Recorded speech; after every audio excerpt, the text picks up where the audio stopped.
Marseille, la MSH. Alors, durant ces 3 jours, nous allons nous intéresser aux questions méthodologiques que pose l'engagement ethnographique. L'engagement du chercheur sur le terrain est au cœur de nos préoccupations sur la manière de produire une connaissance in situ. Et d'ailleurs, Christian Bonberger nous en donnera un aperçu ce matin, tout à l'heure. Ce regard méthodologique et épistémologique ne va pas concerner uniquement le domaine de l'anthropologie, car il est question d'ouvrir le débat aux autres disciplines, telles que la linguistique avec Marianne Pavot qui interviendra en fin de matinée,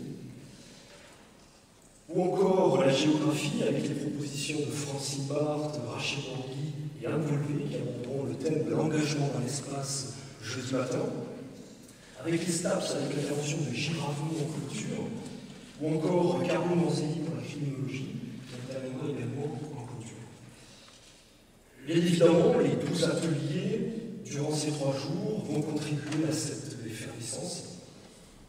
Ainsi, nous allons en discuter à partir d'exemples de terrain, de repères empiriques, des difficultés d'accès au terrain et d'immersion du chercheur, impliqué le plus souvent à son insu dans un réseau d'alliances et d'oppositions, et placé dans une position qui se transforme en cours d'enquête. Alors qu'il observe in situ ou qu'il s'intéresse de près par corps au jeu social des indigènes, sa position est questionnée, remise en cause, impliquant constamment une redéfinition de la part du chercheur. Alors à ce propos, on vous a distribué un petit ouvrage, Métissage, dirigé par Balandier. Cet ouvrage est offert par l'association Corps et Culture et vous y trouvez un point de vue anthropologique des relations entre cultures à travers le prisme du corps et du sport. Vous avez également la préface de Louis Vacan, Corps et âme, en l'édition brésilienne du livre, intitulée La saveur et la douleur de l'action. Il convient également pour colloque d'interroger la manière d'enregistrer les données de terrain. Je fais référence entre autres au carnet de bord.